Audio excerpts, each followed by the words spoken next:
And there was a family there.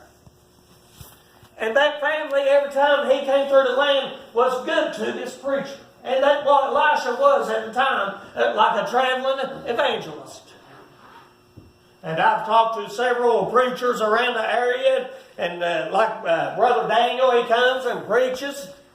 People has different callings. Some has a heart of an evangelist. Some has a heart of a pastor. Some has a heart of being a witness and being a deacon.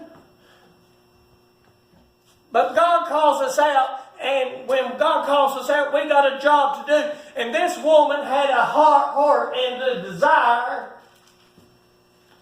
to help the man of God. She didn't do it for money. She didn't do it for fame. But she had a desire to help him. And I wonder, why should we study about her? If her name was never mentioned in the Bible or nothing, why even talk about it? Because the Bible says she's great. And if someone's great in the eyesight of God, we can learn something from her, Danny. Yeah, amen.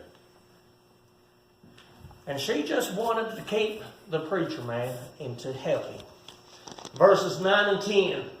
I want you to realize that this woman, she had a great sense of service.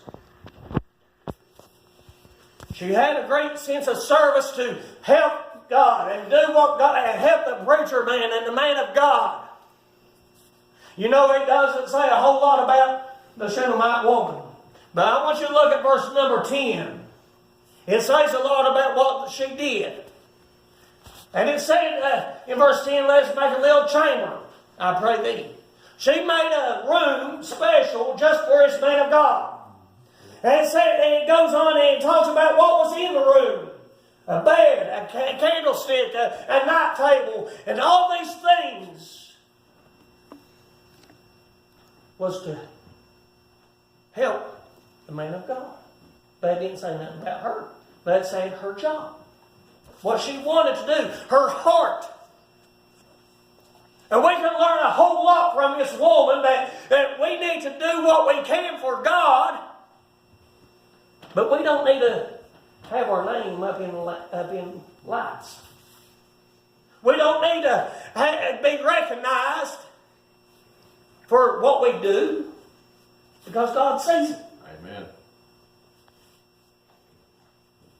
I've said it before, I've heard it before. Some people say, well, they don't say nothing in church, they don't testify, or they don't sing. But you never know, they might be the prayer warrior that kneels down beside their bed and prays for it and gets their prayer heard and answered, and we ought to thank them, and we ought to pray for them, and just like a Shunamite woman, not want to be seen or known or nothing, but we've got a job to do, and we need to do it, not to lift up ourselves, but to lift up God and do what we can. Amen. Yeah. She had a spirit of service, and it was great. I like it where the scripture said, if only I was a doorkeeper at the house of God.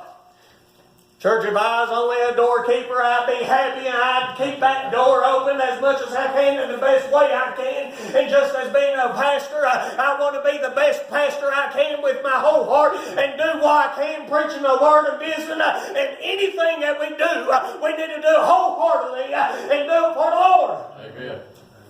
This woman, she did it for the Lord, not for herself. And she had a spirit of service to God. And I believe this is one of the first things that makes her great in the sight of God. I tell you, I doubt if people in the town of Shunamite knew what she's doing. I doubt if her neighbors or even some of her family members knew what she's doing. But she did it. And we need to do the same in our Christian walk. We struggle today with service. And we look around. People ain't faithful like they used to be. People ain't praying like they used to. But that don't keep us from our service, what we got to do for the Lord. Amen. I don't do what I do for anyone else but for God. And I pray that He looks down and He sees and He says you're doing a good job. I don't care what my neighbors or my friends think. I'm worried about God, what He says. Amen. Yeah. What kind of service is God is asking out of us? Now that's a question that we can ask ourselves. Is God calling us out to do more than what we're doing? And we got to look at ourselves in the mirror, and I do every day. When I wake up, I look at myself. And I ask the question, am I doing what I'm supposed to be doing? Can I do it better? Is there anything else I can do?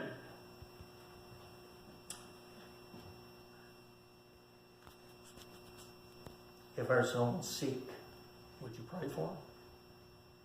Someone's in the hospital, would you go and visit them? If someone's lost, would you invite them to church and tell them about God?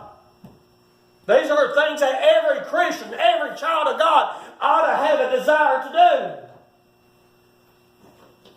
do. This woman, she had a desire. And she had a service that she wanted to do for God. And she did it. And she did it well. Second thing I want you to realize about this woman, her greatness, was her commitment.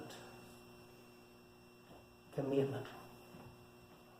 She wanted to make a room special. Have we committed something in our lives special just to God?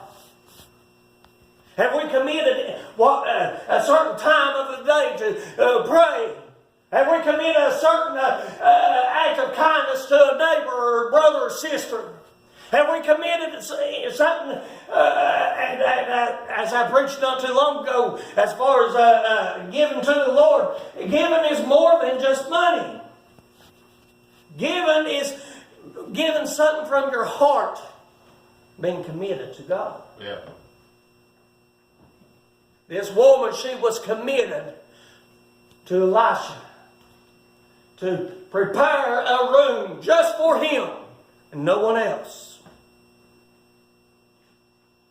It was special to her. And she's just a common woman, a common person. Just because we don't got a title, just because we don't got a certain name over our head, don't mean that we ain't important, and don't mean that we don't got a job, and don't mean that we can commit service to God no matter what. Yeah.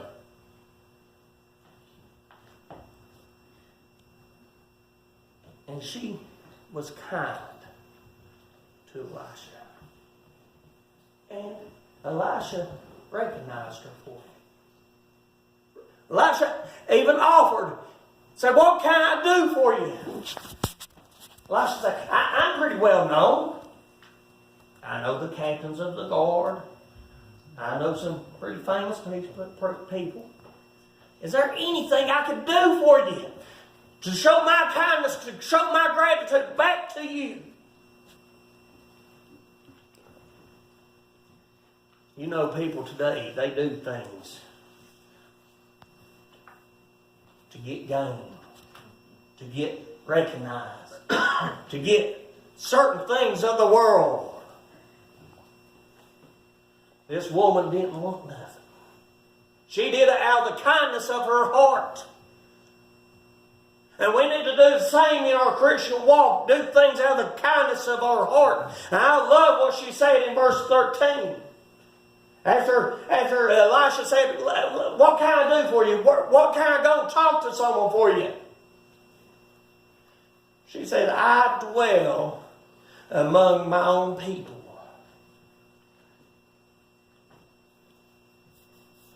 I dwell among my own people. We need to dwell among our other brothers and sisters. Amen. Yeah. We need to be faithful. And just as the scripture says in Hebrews 10:25, failure not to assemble ourselves together as many as. Look around in this world today. A lot of people has put God on the back burner and turned away and not unlike this woman. everyone who can hear my voice in this church house never falls into that category. I pray that we can take this woman that we are reading about and learn from her. I want you to understand that it was easy to point out and say, she could have asked for things. She could have asked for money. She could have asked to have a certain job with the army or with a higher ups, but she didn't. Because she was content. And that's what's wrong with a lot of people today. They are not content